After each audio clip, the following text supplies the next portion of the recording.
ఒకప్పుడు గుండెకు సర్జరీ అంటే ఛాతీపై పెద్ద పెద్ద కోతలు ఘాట్లు తప్పేవి కావు.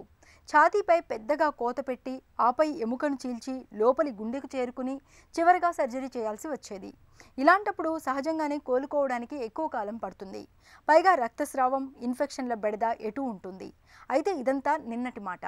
Laparoscopic and keyhole surgery అందుబాటులోకి వచ్చాక సాధ్యమైనంత తక్కువ కోతతో అసలు ఛాతీని తెరవాల్సిన అవసరం లేకుండానే గుండెకు సర్జరీ చేయడానికి వీలవుతోంది.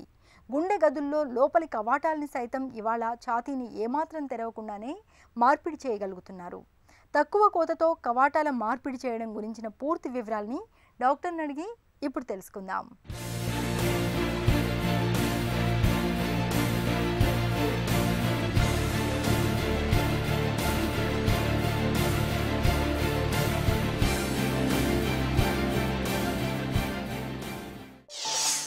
వాల్వ్ సర్జరీ అంటే ఏంటి?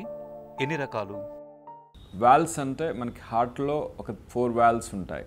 మైట్రల్ వాల్వ్ అని, అయోటిక్ వాల్వ్ అని, ట్రైకాస్పిడ్ వాల్వ్ అని, పల్మనరీ వాల్వ్ అని. సో వాల్వ్ అనేది డిఫరెంట్, బ్లడ్ వెజల్ అనేది డిఫరెంట్. సో ఈ వాల్వ్ అనేది హార్ట్ లోపల ఉంటుంది, బ్లడ్ వెజల్స్ అనేది హార్ట్ బయట ఉంటాయి. సో ఈ వాల్వ్స్ మనకి హార్ట్లో బ్లడ్ ఒకే డైరెక్షన్లో ఫ్లో అయ్యేదానికి ఉంటాయి. Right side 2, left side 2. So left side be mitral valve and aortic valve అని అంటాం. సో కామన్గా ఈ వాల్వ్స్లో అంటే కొన్ని డిసీజెస్ వల్ల కొన్నిసార్లు మన ఏజ్ పెరుగుతున్న కొద్దీ ఆ వాల్వ్స్లో అది ఓపెన్ అవ్వకుండా ప్రాపర్గా క్లోజ్ అవ్వడం జరుగుతుంది. సో ఆ ఓపెన్ అవ్వకుండా ఉండేదాన్ని మనం స్టినోసిస్ అని అంటాం. అంటే వాల్వ్ ఏరియా తగ్గుతుంది.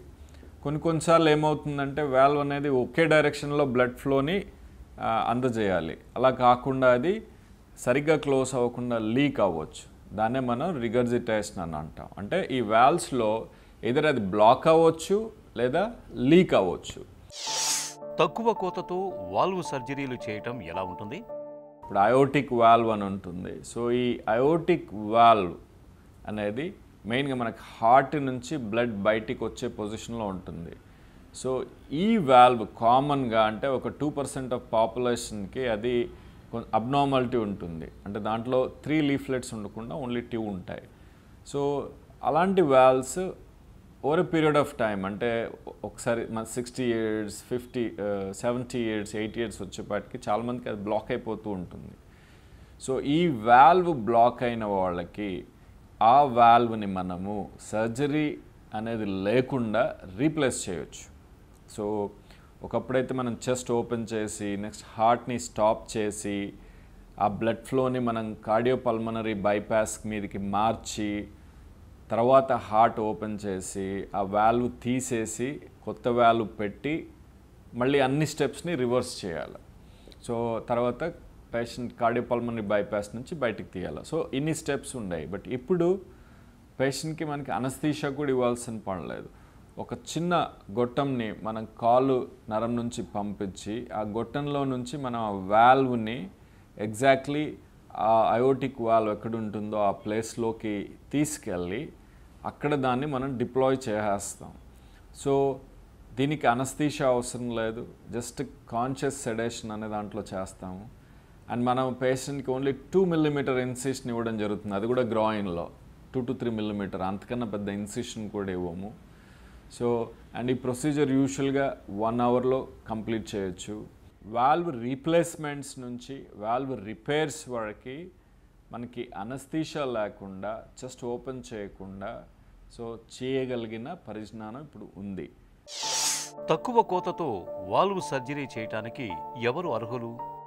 ఈ పల్మనరీ వాల్వ్ రీప్లేస్మెంట్ అనేది మనకి యూజువల్గా ఈ చిన్న పిల్లలు హార్ట్ సర్జరీలు అయిన వాళ్ళకి ఆ పల్మనరీ వాల్వ్ అంటే కొన్నిసార్లు ఉండదు, కొన్నిసార్లు అది ఉన్నా సరిగ్గా పనిచేయదు, లీక్ అవుతూ ఉంటుంది. అట్లాంటి వాళ్ళకి మనం పర్క్యూటేనియస్గా వాల్వ్ రీప్లేస్ చేయొచ్చు.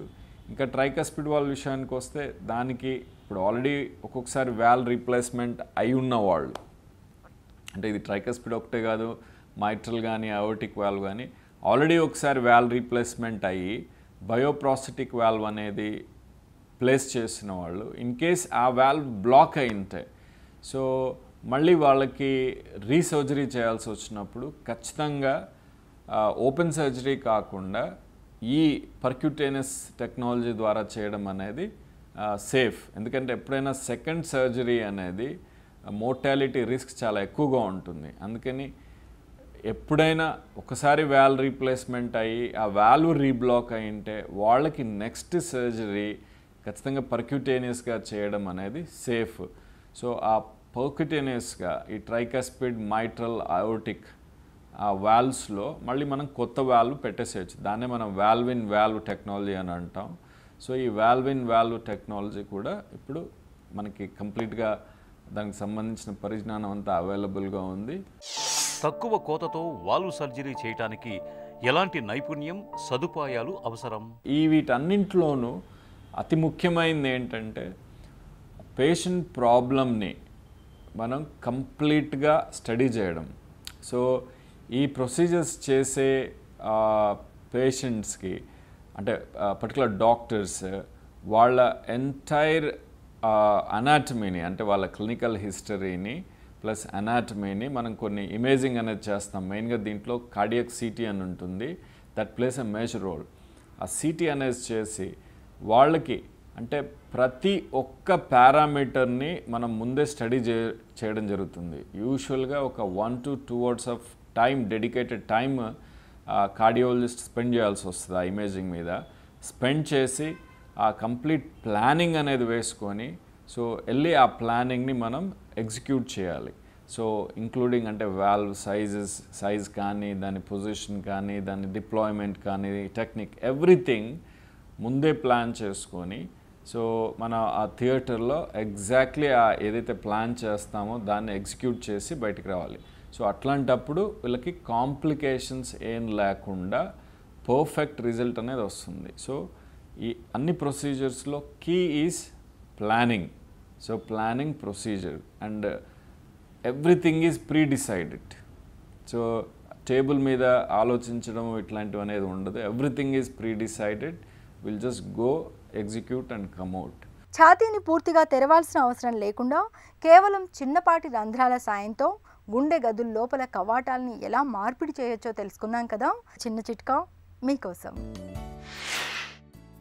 వేసవిలో తీవ్రమైన వేడి మూలంగా చర్మం మంట పెడుతున్నప్పుడు చిటికెడు చందనానికి కొద్దిగా కొబ్బరి నూనెను కలిపి చర్మానికి పట్టించండి.